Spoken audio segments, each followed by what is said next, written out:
Why is the shopping cart always in the top right of the screen? How do companies predict my purchases? Why do prices end in 9? Why do fast food companies use red and yellow in their logos? Why do restaurants always have one expensive menu item? Researchers, marketers, and very curious people seek the answers for how we make decisions and how we choose products. Clicksuasion finds the secrets that companies use and shares them with you. Why do I feel better when I bought the last remaining airline ticket? How do I make choices based on colors and fonts? Welcome back to Clicksuasion. This is the podcast where we share behavioral science news. Let's get started. Today is July 3rd, 2019. Work is the new sex. A recent study answered the question of why people are answering emails away from the office and how that impacts employers, employees, and consumers.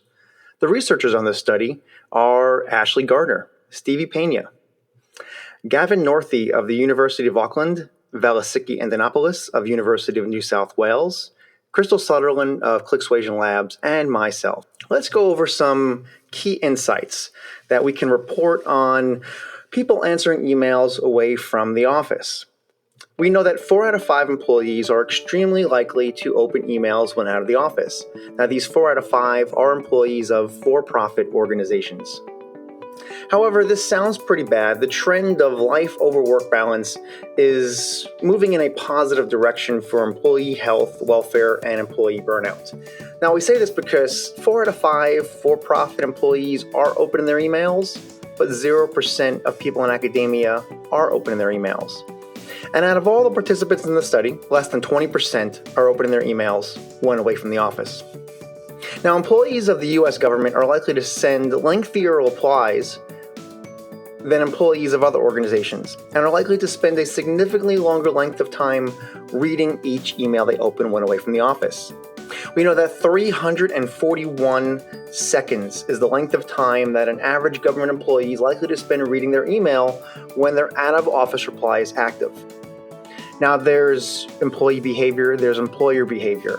Now, it all starts from the leadership, who you want to emulate, and we believe that leaders should send emails when the recipient is at work, not at the time that is most convenient for the leader. So let's talk through this a little bit. Let's start at the overall study, and let's work our way through the study and the results. So people who work for a for-profit organization are likely to be sleeping with their work.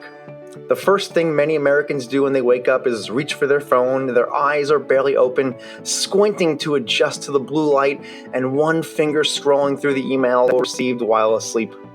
When asked, if you read an email immediately upon waking up at 6 a.m., when do you respond?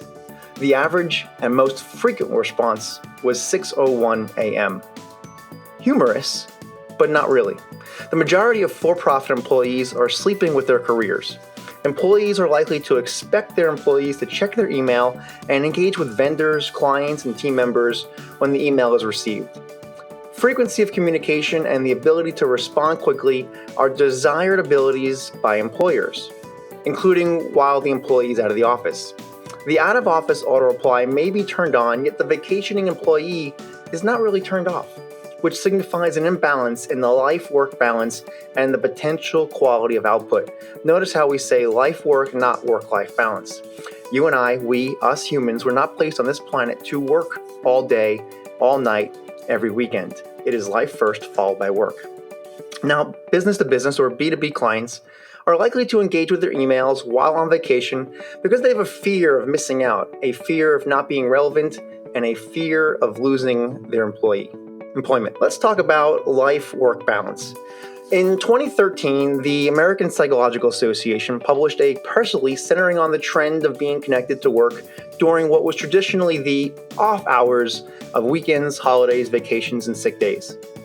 The APA recorded, based on survey research done by the APA Center for Organizational Excellence, that contrary to popular belief, many employed adults in the U.S. believe staying connected to work has benefits over keeping an iron curtain between work and personal time. Respondents reported checking work emails on weekends 53% of the time, weekdays outside of office hours 52%, and when they take time off due to illness 54%, and when vacationing 44%. approximately one half. Not a very good number. Now, nearly 3/4 of employed adults surveyed said they work in their off time by choice. This survey data begs the question, why are so many people engaging with work when they are not at work? According to the APA survey, more than half, approximately 56% of respondents, said working outside office hours makes their workload more manageable during the week. However, many people, 36%, concurrently reported that the various avenues available to tether oneself to work has also increased their workload. The increasing connectedness outside of work has reportedly made it harder for 34% of employees to disengage their minds from their to-dos at work or even take a break. The feeling of not being able to take a break from work stems from many perceived and salient barriers. As reported in research from the U.S. Travel Association, their publication titled State of American Vacation 2018, the U.S. Travel Association reported that over half, 52% of Americans, are not taking all of their vacation time. Vacation time also represents paid time off or PTO, which means a whopping 705 million days of PTO was essentially donated back to the employers. While the use of vacation time has raised little by little each year for the last 3 years, between 2016 and 2019, there were more unused days in 2017 than in 2016. Interestingly, the study found the 3 biggest reasons respondents were not taking their vacation: the fear of being replaceable, high workload, and staffing issues.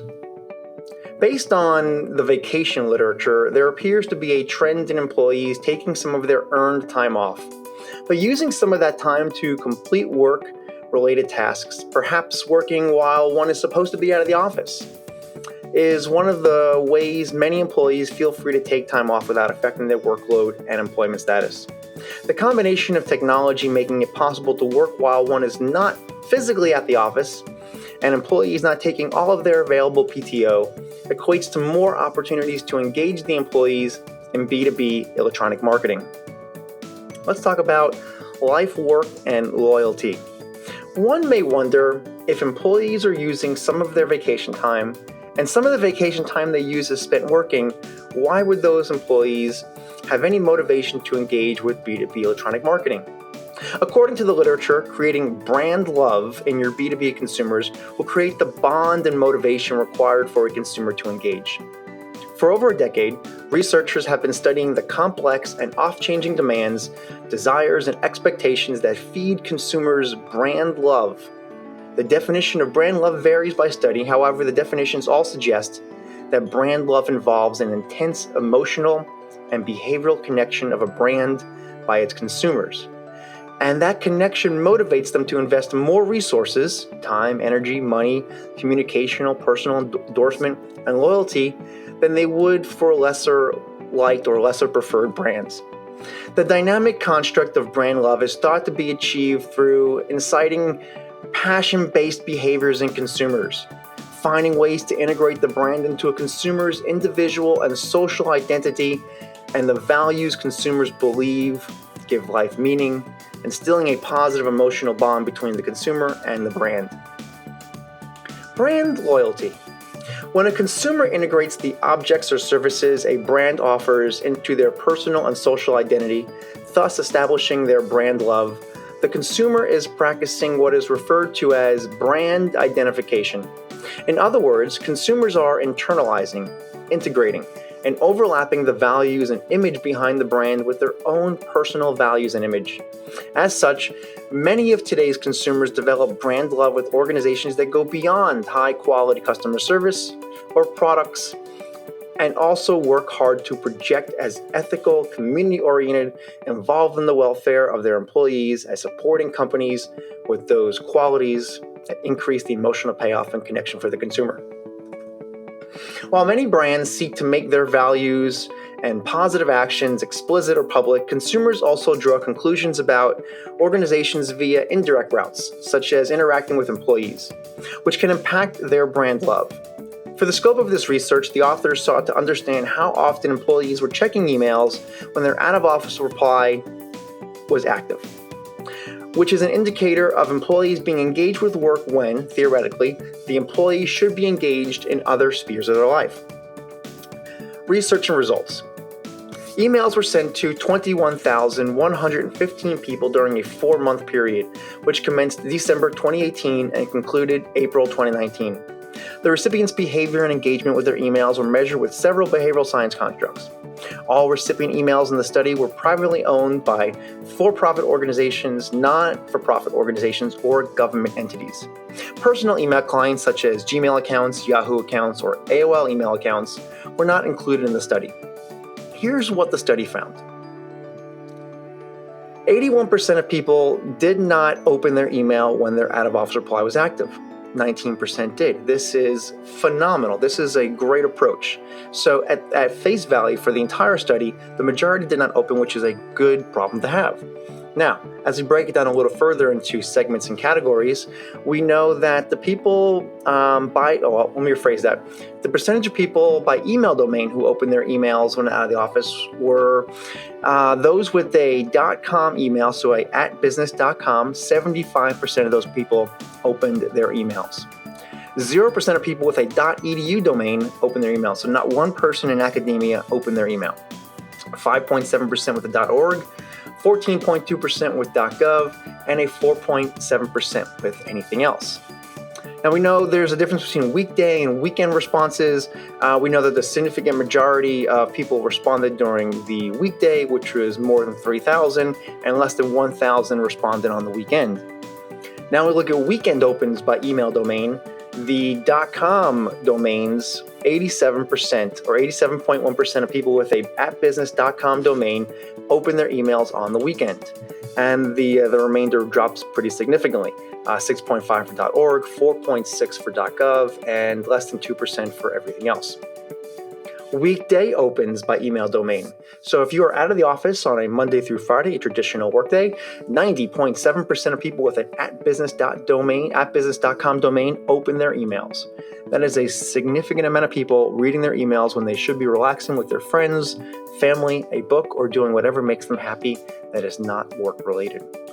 So the average time people spend viewing emails varied significantly between the domains. .com, .org, and other were all approximately the same. But then those with a .gov email, significantly higher. The average length of time a person spent viewing an email from a .gov domain was 341 seconds, which kind of tells a story about communication preferences in government entities. Let's also say the average character count in the reply. So if you reply to that email, the average character count per email for .gov was approximately around 500, and the next highest was .org, which was a little higher than 2, .com around 200, and then other was a little less than 200. So with this data, of course, there's recommendations in the study. Employees of private industry are more likely to open their emails when the out-of-office reply is active because of their fear of missing out, their fear of not being relevant, and the fear of losing their employment. The 3 fears: fear of missing out, fear of not being relevant, and the fear of losing their employment. There are 2 significant factors to consider when seeking a life-work balance solution. First, employers should create a corporate culture that supports a life-work balance, not a work-life balance. Secondly, the employee should identify small, attainable, and sustainable lifestyle changes that remove work from their living space.